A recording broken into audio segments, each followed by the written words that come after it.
नमस्कार मित्रांनो, मुरंबा मालिकेच्या आजच्या भागामध्ये आपलं स्वागत आहे. आणि त्यामध्ये आता अक्षय हा सगळ्यांना म्हणजे इरावती, अय्याजी, सीमा आणि पार्थ तारा या सगळ्यांना पुन्हा आता रमाच्या त्याच घरी घेऊन येतो. आणि आता गाडीतून त्यांचे सगळे ते बेराड आता घरासमोर घेऊन येताच आता इरावती गाडीतून उतरते आणि पुन्हा आपण याच ठिकाणी आलोय हे कळता क्षणी इरावती आता अक्षयकडे बघत म्हणते की अक्षय, रिअली पुन्हा आपण तिथेच आलोय? तर अक्षय म्हणतो, हो इरावती आत्या, आपल्याकडे दुसरा ना आता कोणताच पर्याय नाहीये सध्या. आणि पार्थ तारा म्हणतात की अहो काका, ही काय फालतूगिरी आहे, पुन्हा आपण याच घरी आलोय. आता पार्थ म्हणतो की मी इथे राहणार नाहीये. ते ऐकून अक्षयला राग येतो आणि अक्षय म्हणतो की ज्याला इथे राहायचं नाहीये ना ते इथून गेले तरी चालतील, मी त्यांची सोय करणार नाहीये. तेव्हा आता पार्थ तारा सगळेजण अक्षयकडे बघतात आणि ते ऐकताच इरावती म्हणते की अक्षय, अरे काय बोलतोयस तू? तेव्हा अक्षय म्हणतो की आत्या, आपल्याकडे कोणताच पर्याय नाही आहे. तेव्हा आता आपल्याला काही जरी झालं तरी रमाच्या याच घरी राहावं लागणार आहे. आणि इरावती आता पुन्हा त्या घराकडे बघते. तेव्हा आजी अक्षयला म्हणते की अक्षय, अरे तू अगदी बरोबर निर्णय घेतलास. आणि अक्षय आता आरोहीचा हात धरून सगळ्यांसोबत आतमध्ये जाऊ लागताच रमा ही आतमधून बाहेर येते. इरावतीकडे बघत आता रमा म्हणते की वेलकम इरावती आत्या. तेव्हा इरावती पुन्हा रमाकडे बघते. इरावतीकडे बघत रमा म्हणते की जर तुम्हाला माझ्या घरात राहायचं असेल तर माझ्या ज्या टर्म्स आहेत ना त्या सगळ्या फॉलो करून तुम्हाला या घरात राहावं लागेल. ते ऐकताच पुन्हा सगळ्यांना धक्का बसतो. डोक्याला हात लावत पार्थ म्हणतो की आल्या आल्या झालं या रमाचं सुरू. आणि रमा म्हणते की जर तुम्हाला हे योग्य वाटत नसेल आणि जर तुम्हाला हे आवडत नसेल तर लगेच इरावती म्हणते की तर काय? तेव्हा हात करत रमा म्हणते की तर लगेच तुम्ही निघायचं, तुम्ही गेले तरी चालतील. पुन्हा आता त्यांना धक्का बसतो आणि अक्षय म्हणतो की चला आतमध्ये. तेव्हा रमा पुन्हा त्यांना थांबवत म्हणते की अजून तर मी अटच नाही सांगितली. रमा म्हणते की अगोदर तुम्ही माझी अट ऐकून घ्या, जर ती अट तुम्हाला मान्य असेल तरच तुम्ही आतमध्ये या. रमा म्हणते की नाही तर निर्णय तुम्ही घेऊ शकता. ते ऐकताच आता इरावती अक्षयकडे बघत म्हणते की वा अक्षय, अरे हे काय चाललंय, तुला तरी पटतंय का? इरावती म्हणते की घरात घ्यायच्या अगोदर अटी घालायच्या आणि जर त्या अटी पूर्ण केल्या तर नाही तर पुन्हा आता बोलायचं. त्यापेक्षा मला आता इथे राहायचंच नाही या घरात अक्षय, असे इरावती आता अक्षयला बोलते. आणि इरावती म्हणते की त्यापेक्षा बाहेर कुठेतरी झोपलेलं बरं. आणि इरावती तारा पार्थला म्हणते की चला रे बॅगा घ्या, आपल्याला निघायचंय. तर अक्षय म्हणतो की कुणी कुठेही जाणार नाहीये. पुन्हा सगळेजण आता अक्षयकडे बघतात. अक्षय म्हणतो की सांगा रमा मॅडम, तुमच्या काय अटी आहे? तेव्हा रमा म्हणते की जर या घरात तुम्हा सगळ्यांना राहायचं असेल तर या घरात सगळ्यांना प्रेमाने राहावं लागेल. रमा म्हणते की त्यासाठी तुम्ही एकमेकांना समजून घ्यायचं आणि कुणी कुणावरही रागवायचं नाही. आणि जर तसं झालं तर पटकन एकमेकांना माफही करून टाकायचं, असं रमा बोलते. आणि रमा म्हणते की चालेल का? तर पार्थ म्हणतो की कळलं आता आम्हाला. तेव्हा आजी म्हणते की रमा, या अटी नाहीये तर हे चांगले संस्कार आहेत. आणि लगेच आता अक्षय म्हणतो ठीक आहे, आम्हाला सगळ्यांना मान्य आहे. तर रमा आता राणीला बोलावते. आणि त्यानंतर आता लगेच राणी ही औक्षणाचे ताट आणून रमाकडे देते. तेव्हा रमा आता प्रेमाने पुढे येऊन अय्याजीसमोर आता ओवाळायचे ताट धरत आता सगळ्यांचं औक्षण करते आणि अय्याजीच्या सगळ्यांच्या अंगावरती फुलांच्या पाकळ्या टाकते आणि खऱ्या अर्थाने त्यांचं रमाने स्वागत केलेलं असतं. त्यानंतर आता अक्षय म्हणतो की झालं का तुझं? आणि चला रे, गाडीतून आपापल्या बॅग काढा आणि सगळेजण आता आतमध्ये या. तेव्हा पार्थ तारा सगळेजण त्यांचे बॅगा घेऊ लागतात. इकडे आता अक्षय हा सीमा आणि अय्याजीला आतमध्ये घेऊन जातो. तर तारा पार्थ त्यांच्या बॅगा घेऊन आतमध्ये जाताच इरावती आता रमासमोर उभा राहते. दोघीही आता एकमेकींकडे बघू लागतात. तर पटकन इरावती आता मोठमोठ्याने हसू लागते. तेव्हा रमा इरावतीला म्हणते की आत्या, तुमच्या चेहऱ्यावरती जे हसू आहे ते खरोखरचं नाहीये. तेव्हा आता हसतच इरावती म्हणते की मी तुझ्या फक्त अटी फॉलो करते. आणि त्यानंतर आता रमा आतमध्ये येताच इकडे इरावती विचार करते की अक्षयने या घरात यायचा पुन्हा निर्णय घेतला खरा, पण नंतर झालं तरी काय असेल, मला ते शोधून काढायलाच हवं. आणि हसतच इरावती म्हणते की इरावती, आता तर आपल्याला कामालाच लागायला हवं. आणि इकडे आता आरोही ही घरामध्ये येताच आता विचारात पडलेली असते. आणि अक्षयची जी अवस्था झाली होती, अक्षयची शुगर कशी लो झाली होती आणि त्यानंतर अक्षयला कसे आता हेलकावे गावी जाऊन अक्षय बेशुद्ध पडला होता हे सगळं आता आरोहीच्या डोळ्यासमोर येते. आपण अक्षयला कसं सावरलं आणि ते सगळं आठवून इकडे आता आरोही विचार करते की पुन्हा जर बाबाची शुगर लो झाली तर, आणि जर बाबाची शुगर लो झाली आणि मी जर तिथे नसले तर काय होईल असा विचार आरोहीच्या मनात येतो. आणि जर मी नसले तर बाबांना पुन्हा शुगर वगैरे आणून कोण खायला देईल, तेव्हा मी जर नसले तर बाबांजवळ ही शुगर कायम असायला हवी आणि त्यासाठी काय करायला हवं असा विचार आता आरोही करू लागते. आणि इकडे आरोही विचार करते की त्या दिवशी आजीची शुगर लो झाली होती तेव्हा आजीने सांगितलं होतं की सीमा आजीने ना लगेच मुरंबा खाल्ला तर तिची शुगर एकदम बरी झाली. आणि आरोही म्हणते की माझ्या डोक्यात एक आयडिया आली, जर तो मुरंबा मी बाबांच्या रूममध्ये ठेवला तर किती मस्त होईल. आणि तेवढ्यात पाठीमागून इरावती तिथे येत आरोहीकडे बघते. आरोही विचार करत असते ते बघून इकडे आता इरावती विचार करते की ही काय विचार करत असेल आणि एवढी काय विचार करते ही. आणि त्यानंतर इरावती विचार करत म्हणते की अच्छा, म्हणजे आरोही ही अक्षयला आणायला गेली होती, त्याच्या पाठीमागे गेल्यानंतर अक्षय असा वागतोय म्हणजे नक्कीच काहीतरी झालंय ना, ते हिला माहिती असणार. आणि इकडे आता आरोहीच्या डोक्यात आयडिया येऊन आरोही पटकन सीमाच्या रूममध्ये जाते. इरावती ते बघत विचार करते की ही सीमाच्या रूममध्ये कशाला गेली असेल. आणि पटकन आता इरावतीच्या डोक्यात विचार येतो की इरावती ती कशाला सीमाच्या रूममध्ये गेली बघायलाच हवं. इकडे आरोही आता सीमाच्या रूममध्ये येते आणि चोर पावलांनी तिथे येताच आता सीमा झोपलेली असते. सीमा आता तिथे कॉटवर झोपलेली असते. तिच्याकडे बघत आरोही विचार करते की आता मी सीमा आजीला कसं विचारू की तिने मुरंबाची बरणी कुठे ठेवली ती. आणि आरोही आता सीमाच्या आजूबाजूला आसपास सगळीकडे मुरंब्याची ती बरणी बघू लागते. त्यानंतर आरोही कपाट उघडते आणि त्यामध्ये सुद्धा बरणी बघते. आणि तेवढ्यात इरावती तिथे येत आरोहीकडे बघते आणि म्हणते की अगं आरोही, काय झालं, काही शोधते का तू. आणि इरावती म्हणते की बाळा, मी तुला शोधायला मदत करते, सांग बरं तुला काय हवंय. आणि लगेच आता आरोही म्हणते की मला मुरंब्याची बरणी हवी. ती ऐकताच इरावती म्हणते की अच्छा, तुला मुरंबा खायचा आहे का. तेव्हा आता आरोही म्हणते की नाही. आता इरावती म्हणते की कशाला हवी तुला मुरंबाची बरणी, आरोही काय झालं ते मला सांग. तेव्हा आरोही म्हणते की सांगते. आणि इकडे आता अक्षय त्याच्या बेडरूममध्ये येतो. बेडरूममध्ये येताच आता त्याचे ड्रॉवर उघडून त्याचं पॉकेट अक्षय बाहेर काढतो. आणि इकडे आता अक्षय पटकन आता बेडवरती येऊन बसतो आणि विचारात पडतो. अक्षयला आता आरोहीने जे जे काही केलं होतं ते सगळं आठवतं. आरोही आपल्यासाठी कशी साखर घेऊन आली आणि तिने आपल्या तोंडात कशी साखर टाकली हे सगळं आता अक्षयला आठवतं. आणि अक्षय विचार करतो की रमा आपल्यासाठी जे जे काही करायची ते सगळं आरोहीने केलं आणि खरंच ते खूप कौतुकास्पद आणि विशेष आहे. तेवढ्यात पाठीमागून दरवाजा उघडून रमा अक्षयसाठी कॉफी घेऊन येते. अक्षय आता विचार करत असतो आणि रमा अक्षयकडे बघते. आणि रमा आता पाठीमागून अक्षय समोर येतो. कॉफीचा कप आता अक्षय समोर ठेवते. तेव्हा अक्षय म्हणतो की थँक्यू.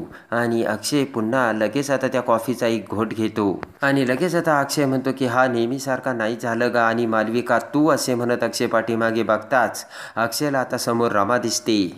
तेव्हा आता रागाने अक्षय म्हणतो की मला हा चहा नकोय. तेव्हा रमा म्हणते की मी केलाय. अक्षय म्हणतो म्हणूनच म्हणतोय की मला हा चहा नकोय.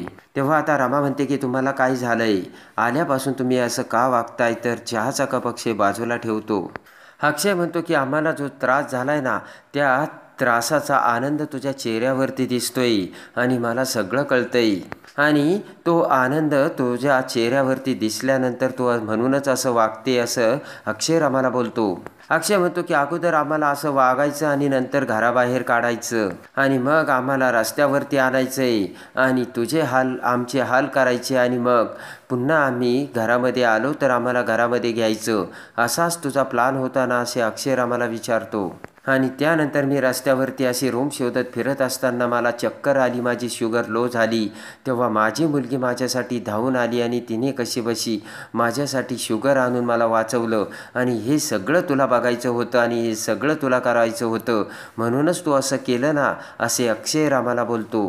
आणि अक्षय म्हणतो की तुझ्या या प्लानमुळे माझ्या मुलीला त्रास झाला, तुला कळतंय का? आणि आपण रस्त्याने जात असताना कसा समोरून टेम्पो आला तेव्हा पळतच आरोहीने कसे आपल्याला सांगितले, बाबा अरे बाजूला हो. आणि आपण कसे रस्त्यावरती पडलो तेव्हा आरोहीने त्या ड्रायव्हरकडून आपल्याला कसे बाजूला आणले हे सगळं आता अक्षयला आठवते. आणि आरोही विचार करते की आता मी बाबाला कसं बरं करू, तिची शुगर लो झाली आणि त्याला हॉस्पिटलमध्ये कसं घेऊन जाऊ. आणि नंतर आरोहीने कशी शेजारीच असलेली खुर्ची आणून आपल्याला खुर्चीवर बसवले आणि आपल्यासाठी कशी शुगर आणली हे सगळं आता अक्षयला आठवते.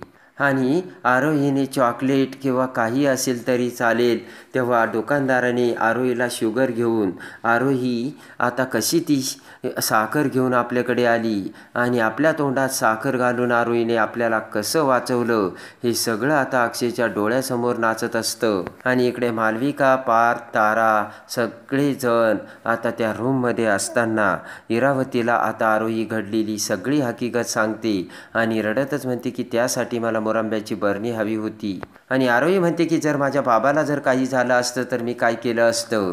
इरावती आता नाटक करत म्हणते की अगं काही नाही होणार, तुझ्या बाबाला मी आहे ना. इरावती म्हणते की आपण सगळे आहोत ना.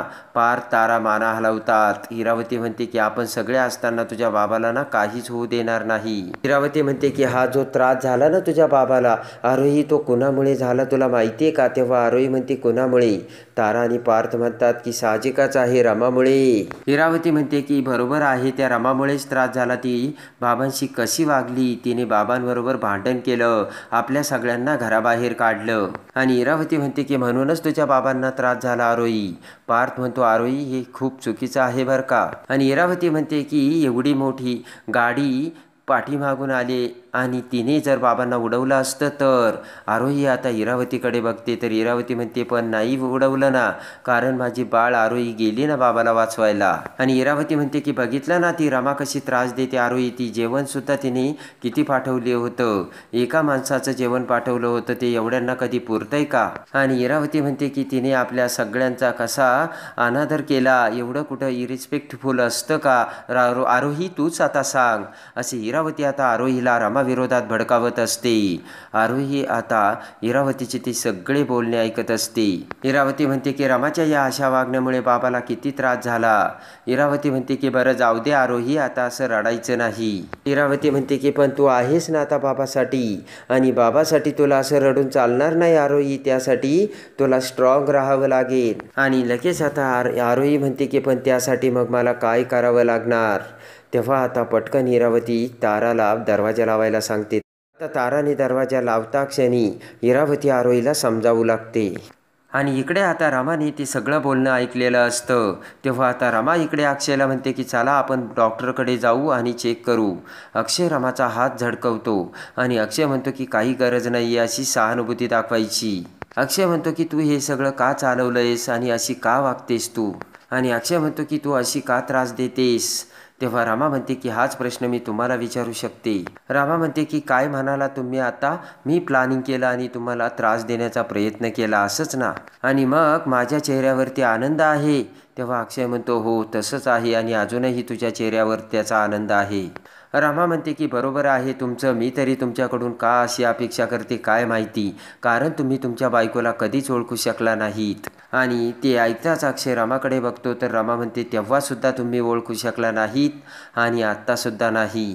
रमा म्हणते की असू द्या, तुम्हाला जो काही दोष द्यायचा ना तो तुम्ही मला द्या, पण तुमचं हे जे काही चाललंय ना ते मध्ये फक्त तुमची एका चुकीने हे सगळं घडलंय. आणि रमा अक्षयचा हात धरत म्हणते की चला आपण डॉक्टरकडे जाऊ. अक्षय म्हणतो की आता त्याची काहीच गरज नाही आहे, मी तुला एकदा सांगितलं ना, आणि माझी शुगरसुद्धा आता पुन्हा नॉर्मल झाली. आणि अक्षय म्हणतो की मी तुला कितीही सांगेन की तू किती जरी असे प्लान केले ना तरीसुद्धा कायम माझी फॅमिली माझ्यासोबत असेल. आणि अक्षय म्हणतो की ज्या वेळेस माझी शुगर आता लो झाली होती आणि मी रस्त्यावरती पडलो होतो त्यावेळेस माझ्या मुलीने माझ्यासाठी येऊन मदत केली. आणि तिची आई काय करत होती तर थंडगार एसीमध्ये हवा घेत आराम करत होती नाही का. आणि आता जर मला काही झालं असतं तर माझ्या मुलीकडे कोण लक्ष दिलं असतं. आणि ही सगळी माझी माणसं, त्यांच्या पाठीमागे कोण उभा राहील. आणि अक्षय म्हणतो की मग मी नसताना त्यांच्या डोक्यावरती छप्पर नसेल, या एका गोष्टीसाठी मी सगळ्यांना इथे घेऊन आलो आणि त्या एका गोष्टीसाठी मला हे सगळं करावं लागतंय असे अक्षय रामाला सांगतो. आणि अक्षय म्हणतो की कळलं का तुला आता मी इथे येण्याचं काय कारण होतं. आणि अक्षय म्हणतो की त्यांच्यासाठी मला इथे येऊन राहावं लागतंय, तुझ्यासाठी नाही. आणि अक्षय म्हणतो की तेव्हा तुला किती प्लान करायचा तर तो कर आणि तू कितीही त्रास दे, तुझ्या नाकावर टिचून आता मी इथेच राहणार. तर रमा अक्षयकडे बघते आणि त्यानंतर अक्षय म्हणतो की त्यासाठी मला तुला इथे राहून तुझ्या हातापाया पडावं लागलं तरी चालेल असे म्हणत अक्षय पटकन रमाच्या हातापाया पडू लागतो. तर रमा अक्षयला बाजूला ढकलत म्हणते, अहो काय करताय तुम्ही. तर तेवढ्यात अक्षयचा हात चहाच्या कपाला लागून तो चहा खाली सांडतो. त्याचा आवाज होता क्षणी इकडे पटकन आरोही आता अक्षयकडे पळत येते आणि म्हणते की काय झालं बाबा, तुला काही त्रास होतोय का. तेव्हा अक्षय आता रमाकडे बघतो आणि म्हणतो बघितलं का. आणि इकडे आता अक्षय म्हणतो की बघितली का माझ्या मुलीची अवस्था. तेव्हा रमा म्हणते की सॉरी बाळा. तर बोट करत आता मोठ्याने ओरडत आरोही म्हणते की बस. आणि रागाने आरोही म्हणते की तुम्ही माझ्या बाबाला घराबाहेर काढलं बरोबर ना. आरोही म्हणते की तुझ्यामुळे आज माझा बाबा आरोही आज आजारी पडला आणि तुझ्यामुळे आज माझ्या घरची रस्त्यावरती आली आणि तरीसुद्धा साधी तू माझ्या बाबाला भेटायला सुद्धा नाही आलीस असे आरोही आता रमाला बोलते. आणि आरोही म्हणते की तू चांगली नाही आहेस आणि तू कधीच चांगली नव्हती. रमाला आरोहीचे ते बोलणे ऐकून खूप मोठा धक्का बसतो आणि वाईट वाटतं. रमाच्या डोळ्यात खडकन पाणी येतं आणि आरोही म्हणते मी एवढीशी होते तरीसुद्धा तू मला सोडून पळून गेलीस. आणि त्यानंतर आता इकडे आरोही हिला मोठा धक्का बसलेला असतो. तर आता इरावती इकडे आता अक्षयकडे येते आणि लगेच आता इरावती अक्षयला म्हणते की अरे तू आता मुरंब्याचा विचार न डोक्यातून काढून टाक आणि त्यामुळे आपल्या आरोहीची खूप फरफट होते. आणि जर मुरंब्याचा जर ब्रँड तू विकला अक्षय तर आपल्या आरोहीसाठी पैसे मिळतील, तिच्या फ्युचरसाठी आपल्याला काहीतरी करता येईल. आणि इरावती आता अक्षयच्या डोक्यात खूळ घालून अखेर अक्षयकडून परवानगी मिळवते आणि म्हणते की मुरंब्याचा ब्रँड आपण विकू. तेव्हा लगेच आता त्याचे डॉक्युमेंट्स पेपर्स तयार करून इरावती आता लगेचच अक्षयला तो मुरंब्याचा ब्रँड विकण्यासाठी ते रमाकडे घेऊन जायला सांगते. आणि इकडे आता आरोही जे काही वागत असते त्याचा आरोहीच्या डोक्यात विचार येतो आणि आरोही म्हणते की मी तर काही चुकीचं वागत नाहीये ना. आणि इकडे आरोहीला आता अक्षय समजावत म्हणतो की हे बघ आरोही, तू आता मोठी झालीस आणि किती हुशारीने वागलीस. तेव्हा आता तू मोठी होण्यासाठी तू खूप आता मोठे निर्णय घेतले. तेव्हा मलासुद्धा आता तुझ्या फ्युचरसाठी काहीतरी मोठे निर्णय घ्यावे लागणार आहे आणि त्यासाठी आता मला मोठे निर्णय घ्यावा लागेल. आणि इकडे ताबडतोब आता अक्षय हा इरावतीला घेऊन रमाकडे येतो. इरावती ही रमाच्या हातात फाईल देत म्हणते की अक्षयला मुरंब्याचा ब्रँड विकायचा आहे.